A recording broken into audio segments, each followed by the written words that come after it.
Assalamualaikum warahmatullahi wabarakatuh. Perkenalkan, saya Hengki Febriyono, mahasiswa Universitas Terbuka semester 5. Nomor induk mahasiswa saya 857972548. Di sini saya akan membuat tugas praktek mengajar untuk memenuhi tugas tutorial 3 mata kuliah pembelajaran terpadu.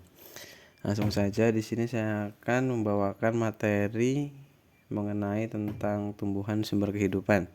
Ini untuk pembelajaran kelas 4 SD maupun MI. Langsung saja kita masuk ke tujuan pembelajaran. Yang pertama, kita akan mengidentifikasi bagian tubuh tumbuhan dan mendeskripsikan fungsinya.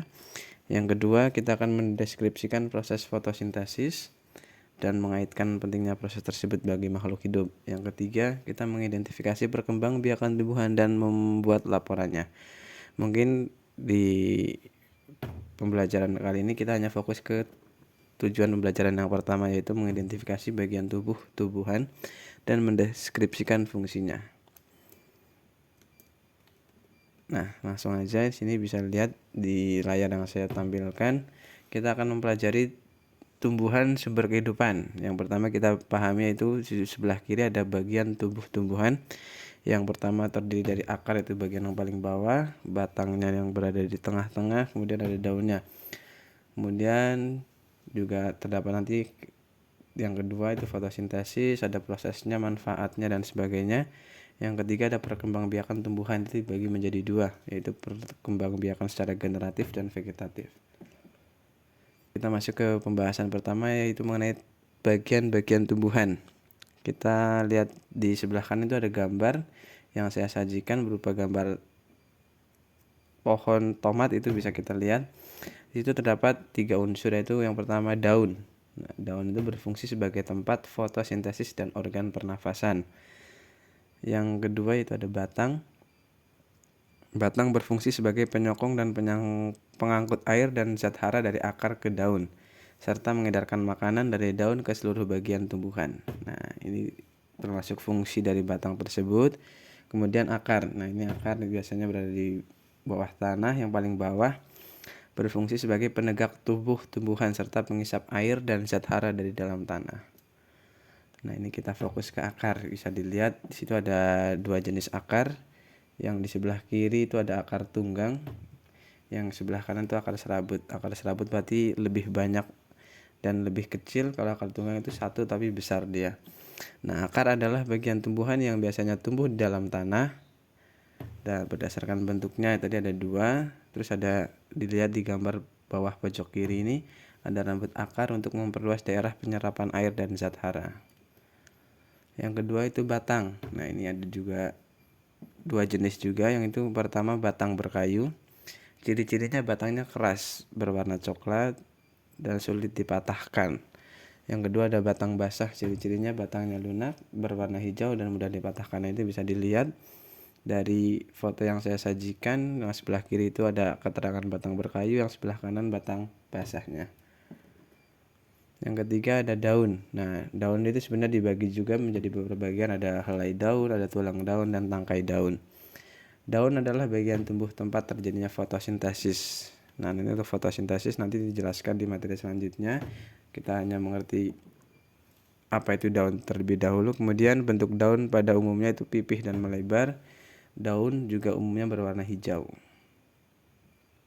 Lanjut, materi selanjutnya macam-macam bentuk susunan tulang daun.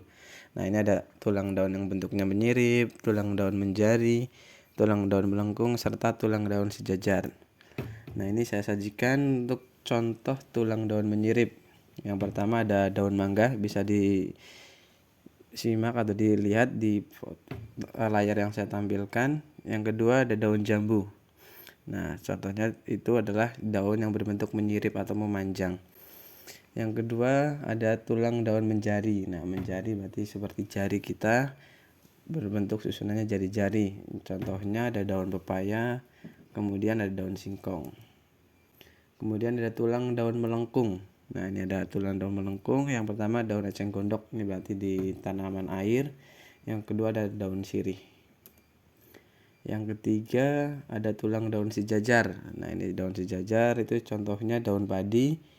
Yang kedua daun jagung, itu sejajar. Selanjutnya berdasarkan jumlah helai daun. Nah, itu ada daun majemuk dan ada daun tunggal. Kalau daun majemuk itu satu tangkai terdiri atas banyak daun. Nah, jadi satu tangkai itu terdapat banyak, tidak hanya terdapat satu saja. Kalau daun tunggal berarti satu tangkai terdiri atas satu daun. Contohnya daun kelapa, seperti itu. Kalau untuk daun majemuk itu contohnya daun mangga. Bisa lihat gambar yang saya sajikan. Kemudian kita bahas tentang fotosintesis, proses paling penting di bumi. Berdasarkan cara makhluk hidup memperoleh makanan itu ada dua. Yang pertama autotrof atau makhluk hidup yang dapat membuat makanannya sendiri. Yang kedua heterotrof, makhluk hidup yang tidak dapat membuat makanannya sendiri. Nah, makhluk hidup yang bisa membuat makanannya sendiri atau autotrof itu seperti tumbuh-tumbuhan. Kemudian heterotrof atau makhluk hidup yang tidak dapat membuat makanannya sendiri itu contohnya seperti manusia maupun hewan. Seperti itu. Lanjut. Nah, ini ada penjelasan secara singkat terkait tentang fotosintesis, bisa disimak. Fotosintesis adalah proses pembuatan makanan oleh tumbuhan dengan menggunakan cahaya matahari, air, dan karbon dioksida. Kemudian fotosintesis terjadi itu di daun. Nah, itu bisa kalian lihat secara gambaran singkatnya. Itu ada gambar daun, kemudian ada energi cahaya mengenai daun tersebut, kemudian diserap. Pertama itu ada dibutuhkan karbon dioksida, kemudian ada air, kemudian diserap klorofil yang ada di kloroplas, kemudian menjadi glukosa, kemudian juga oksigen diperlukan.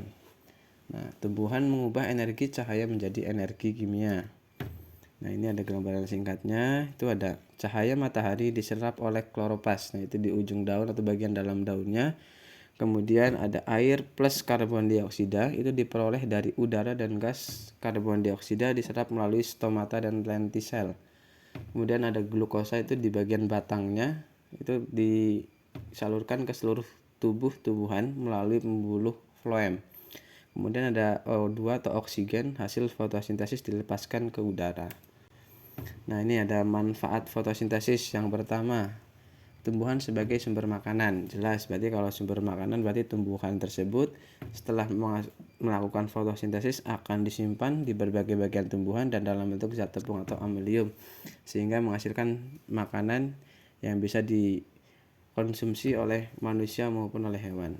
Yang kedua, tumbuhan sebagai produsen dalam rantai makanan. Yang ketiga, nah ini yang sangat penting dalam kehidupan sehari-hari, yaitu tumbuhan sebagai pembersih udara. Karbon dioksida dari hasil pernapasan makhluk hidup, kemudian ada asap pabrik dan asap kendaraan diserap oleh tumbuhan. Sekian materi yang dapat saya jelaskan mengenai tumbuhan sebagai sumber kehidupan. Kurang dan lebihnya saya mohon maaf. Sekian, terima kasih. Wassalamualaikum warahmatullahi wabarakatuh.